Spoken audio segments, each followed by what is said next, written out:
Olá pessoal, tudo bem? Aqui é a professora Laécia Kelly, sejam todos muito bem-vindos ao canal.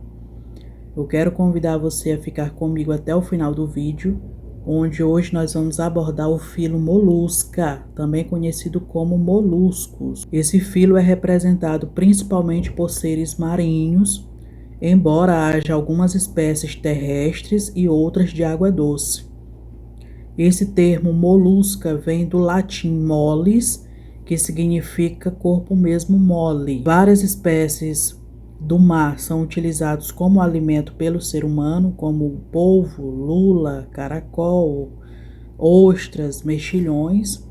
Esses animais são popularmente conhecidos como frutos do mar, juntamente com os crustáceos. Os moluscos, como características gerais, eles apresentam a simetria bilateral, ou seja, dá para dividir em lado direito, lado esquerdo, região anterior, que é a região onde fica a região da cabeça, região posterior seria a cauda, só que aqui é representado pelo pé, né? A gente faz aqui uma separação, anterior para frente, posterior para trás, região dorsal, as costas, região ventral, a região onde está o pé e o abdômen. São seres triblásticos, possuindo 3 folhetos, a ectoderme, endoderme e a mesoderme.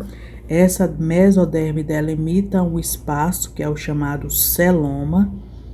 Esse celoma é uma cavidade que se forma no interior da mesoderme e a principal função é fornecer espaço para o desenvolvimento dos órgãos. A primeira coisa a se formar ainda no período embrionário é a boca, por isso é chamado de protostômios. O corpo deles é dividido em cabeça, pé e massa visceral. Ao longo da evolução, essas partes elas sofreram algumas transformações que a gente vai ver em cada classificação. Na cabeça estão os órgãos sensoriais e os gânglios cerebrais. Então, seria essa região aqui a da cabeça, onde tem 2 pares de tentáculos, os maiores e os menores. Nas extremidades dos tentáculos maiores situam os olhos. Na região da cabeça também encontra-se a boca, dotada de uma língua. Essa língua, ela funciona como uma espécie de lixa, que ela serve para ralar, é a chamada rádula. E também encontra-se os glândulos cerebrais, é como se fosse um cérebro mais desenvolvido do que no filo Annelida. O pé apresenta-se bem musculoso e em alguns animais ele pode estar transformado em braços, como nos polvos.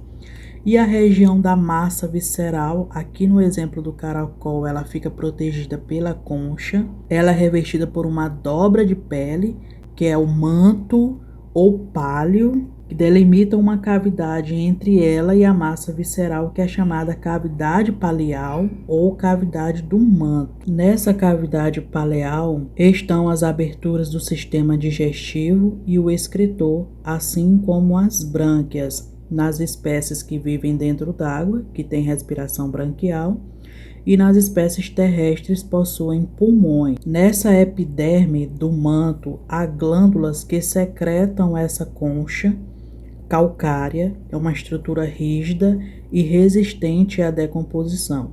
Em alguns, como na lesma e no polvo, ela está ausente. Com relação ao tubo digestório, ele é completo, apresentando boca e ânus.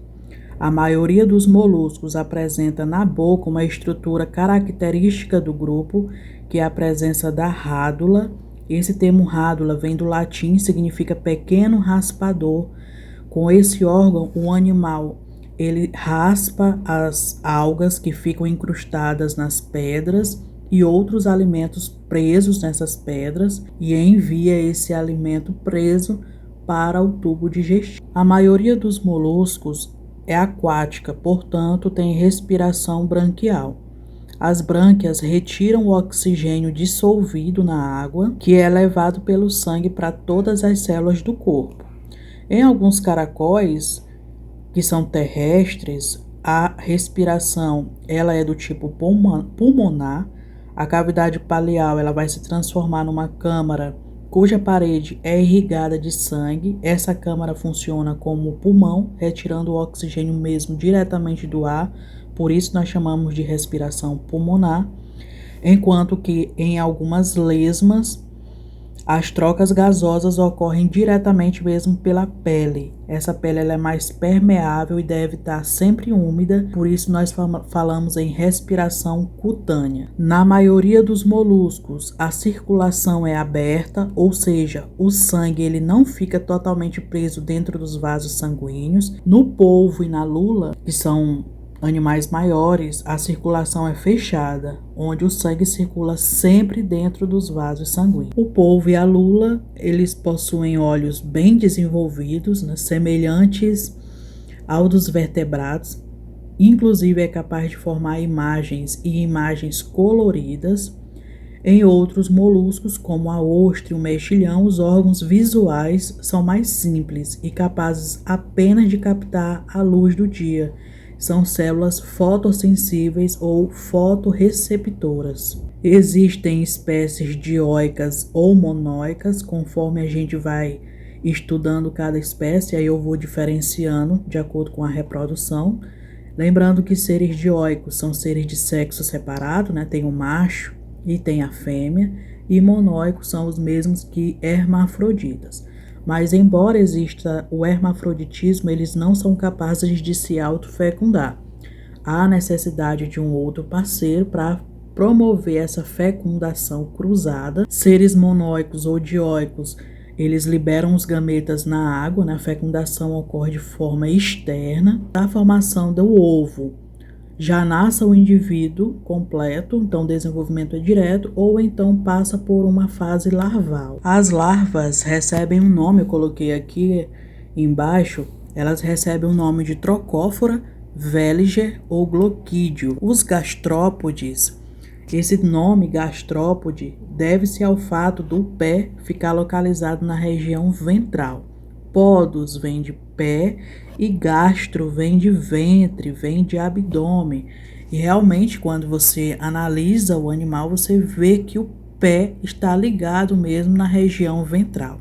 Então, os representantes aí são os caracóis, caramujos e lesmas. Caracóis e caramujos possuem uma concha espiralada, enquanto que as lesmas elas não possuem concha. Os caracóis são moluscos terrestres, possuem uma concha espiralada, que é o seu esqueleto externo. Essa concha ela é constituída de calcário e ela chega a pesar 1/3 do peso do caracol. Por dentro, essa concha ela é revestida por uma pele, que é o manto. É um tipo de pele que permite que ele possa se recolher para dentro da concha, ficando bem agasalhado. Os caracóis, eles não têm sentido da audição e utilizam o tato e o olfato para se guiarem. Células olfativas ficam espalhadas pelo corpo, mas elas se concentram mais na região do tentáculo. Então, podemos dizer que é pelos tentáculos que esses animais percebem odores, percebem o cheiro. Os olhos ficam na extremidade dos tentáculos superiores, mas a maioria deles não enxerga. Eles são mais ativos durante a noite, liberando um muco que é produzido pelo pé, libera uma espécie de gosma, né? Esses caracóis que são terrestres.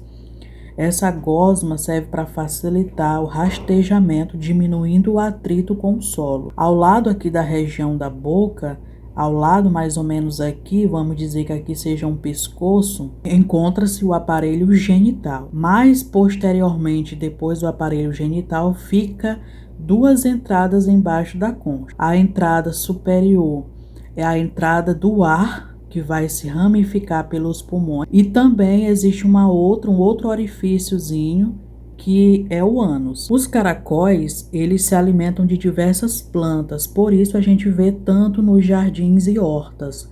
Algumas espécies são carnívoras, comendo minhocas, lesmas e até répteis pequenos.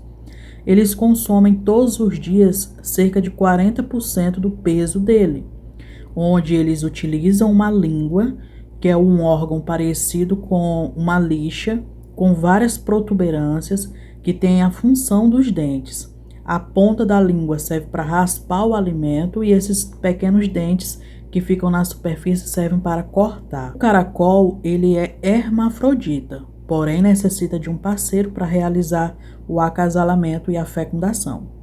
A gestação, ela dura em cerca de 16 dias. A fêmea deposita os ovos, que podem ser em números de 100 até 300 ovos, né? A produção de ovos é bem grande. Como vocês podem observar aqui, nós temos um aglomerado deles. Vão se unir pescoço com pescoço, onde fica aquele poro genital, e um passa o espermatozoide para o outro, né? No final, os dois estão prenhos, vamos dizer assim.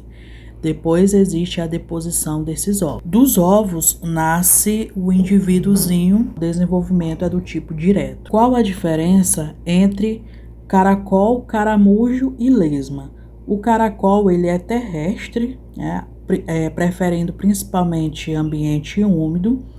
A concha dele é mais frágil e ele respira por pulmões, pelo fato dele ser terrestre. O caramujo, ele é aquático. Ele tem uma concha mais resistente, que é mais adequada para essa vida no meio aquático, e respira por brânquias.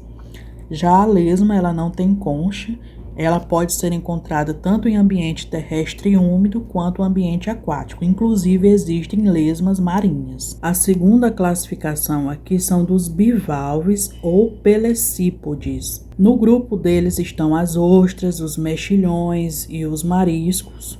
A concha, ela é dividida em duas valvas, por isso o nome bivalve, como você está observando aqui nessa ostra, né? Nós temos duas valvas e o animalzinho se encontra protegido dentro dela. Essas valvas, elas ficam unidas por um ligamento e fechadas por músculos. Os mexilhões, eles são menores que as ostras. Os mexilhões, eles se fixam ao substrato por meio de filamentos com substâncias adesivas secretadas pelo pé. Esse filamento que serve para ele se fixar é chamado de biço e é produzido pelo pé. É um filamento que serve para fixação. Nas ostras, o pé tem a forma de um machado que é utilizado para cavar. Por isso o nome pelecípodes, onde podos vem de pé e esse termo peleci do grego vem de machado. De acordo com a divisão corporal, eles não possuem cabeça. Se não tem cabeça, não tem tentáculos e não tem a língua, que é a rádula. Eles filtram a água e retiram da água fitoplâncton, zooplâncton, que são algas e animais microscópicos, assim como o oxigênio. Então a respiração, ela é do tipo branquial. E existe uma importância muito grande alimentar e econômica, tanto porque eles servem de alimento, tanto ostras, mariscos e mexilhões, e econômicas porque as ostras, né, algumas delas produzem pérola. Ostras, mariscos e mexilhões, as formas e os tamanhos variam muito, só que na aparência eles são muito parecidos, né, são bem semelhantes. As ostras, elas costumam ter as conchas mais arredondadas ou então ovais, ou então irregulares, e elas se prendem com suas conchas nos substratos como rochas e pedras ou então embarcações naufragadas, e também possui a superfície da concha áspera. Elas ajudam a filtrar a água e a fertilizar as algas, porque elas liberam dejetos na água que ajuda a fertilizar essas algas. São utilizadas na alimentação e na produção de pérolas. Na alimentação, elas são fonte de zinco, que o corpo dos homens precisa para produzir a testosterona. Por isso se diz que elas são afrodisíacas. Os mexilhões, eles são menores, com a casca mais fina, também são comestíveis, mas eles não produzem pérolas. Contém grande quantidade de nutrientes como vitamina B, zinco, selênio e proteínas. Os mariscos são os menores ainda. A textura da carne dele é muito parecida com a de peixe. Eles não são viscosos como ostras e mexilhões. São mais arredondadas as conchas. A carne também é rica em magnésio, vitamina B12, zinco e proteínas. Geralmente eles conseguem se deslocar pelo ambiente abrindo as conchas bem rápido e não ficam presos no fundo pelo biço. Existem fazendas aquáticas de produção de ostras que são os osteicultores em baías e em estuários, que é para a produção de pérolas. Só algumas espécies de ostras produzem pérolas, que são as ostras perlíferas. A produção da pérola nada mais é que um mecanismo de defesa contra um grão de areia, ou um parasita, ou um pedaço de coral que fica entre a concha e o manto. É como se fosse uma pedra no nosso sapato. Uma pedra dentro do sapato, quando você calça, incomoda, só que você consegue retirar. Qualquer grão de areia que fica entre a concha e o animal que é todo mole, incomoda. Como ele não tem como retirar, então ele fica envolvendo com camadas e camadas de nácar, que é uma substância produzida pelo manto. O manto envolve essa partícula estranha em várias camadas, originando a pérola, que demora em média 3 anos para ficar pronta. Podem ser de várias cores, né? Você encontra pérolas de várias cores. Isso se deve aos detritos, ao tipo de proteína, ou então à cor interna da concha do animal, sendo as pérolas mais caras aquelas que são mais raras, as que são mais difíceis de serem encontradas, como as pérolas negras e as pérolas rosas do litoral da Índia. Nas fazendas aquáticas, o osteicultor, que é quem produz ostra, tanto para comercialização da carne quanto para a produção da pérola, ele induz artificialmente a produção de pérolas, abrindo a concha e jogando terra dentro dela. E cada grão vai se transformar em pérolas, né? Podendo uma única ostra produzir dezenas de pérolas. Terceiro grupo, dos cefalópodes. Eles são assim chamados pelo fato dos pés, que são modificados em braços, né, ou tentáculos, saírem diretamente da cabeça. Podos é pés e cefalo é cabeça, então pés ligados na cabeça. Esses animais marinhos estão entre os maiores invertebrados conhecidos. Eles são essencialmente marinhos. A concha é interna e reduzida nas lulas e tem esse formato triangular aqui na extremidade da cabeça e ausente no polvo, né? Polvo não tem concha, ele é todo mole. O sistema nervoso desses animais é bem desenvolvido e controla os deslocamentos rápidos. O pé está transformado em braços ou tentáculos com ventosas que são utilizadas tanto na locomoção como para manipular pedras e outros objetos, e como também para capturar presas. Os cefalópodes se deslocam por propulsão de jatos de água emitidos por um sifão. Aqui na lateral da cabeça você observa a presença de um sifão. Dentro da cabeça possui um reservatório de água. Então, quando esse animal se vê ameaçado, ele expulsa essa água com uma pressão muito grande, o que faz ele sair como se fosse um torpedo, né, em disparar. Polvo tem cerca de 700 espécies, eles são estritamente marinhos e são encontrados em todos os oceanos, principalmente nas águas tropicais, nas águas mais quentes. Eles não possuem concha, nenhum tipo de esqueleto, possuem no total de 8 tentáculos, por isso eles são chamados de octópodes, onde octo vem de 8.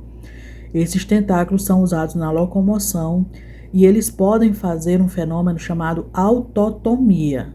O que é autotomia? A amputação espontânea de membros. Isso é um artifício para entreter os predadores enquanto eles fogem. É como se fosse lagartixa. Quando se vê ameaçada, ela quebra a cauda. Essa cauda ela fica se debatendo, entretendo o predador, enquanto a lagartixa foge. Ele faz a mesma coisa. Ele perde alguns tentáculos, foge com o que restou, depois esses tentáculos perdidos são regenerados. Eles também possuem a estratégia de mudar de cor em resposta a um perigo ou a uma emoção. São células distribuídas por todo o corpo que faz com que ele altere a sua cor, promovendo aí uma espécie de camuflagem. Essas células são chamadas de cromatóforos. Eles também liberam jato de tinta, que é uma nuvem de tinta, que torna a água escura, facilitando a sua fuga. São animais solitários, vivendo entre as falhas das rochas. Há espécies que podem chegar a 40 quilos e 3 metros de comprimento. Possui um cérebro central na região da cabeça. Em cada tentáculo possui um mini cérebro. Esse cérebro central, ele serve tanto para a memória como para a aprendizagem. São animais que possuem muita inteligência, até maior que alguns vertebrados.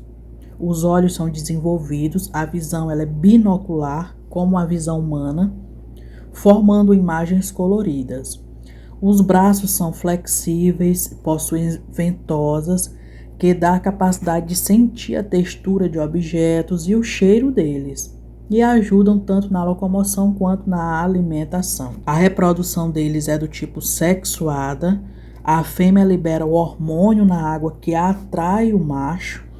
Há produção de ovos, que recebem os cuidados da mãe até o dia da eclosão. Depois que os ovos eclodem nos novos filhotes, a mãe morre, então ela fica esse tempo aguardando a eclosão sem se alimentar mais durante esse processo. Os machos morrem algum tempo depois da cópula.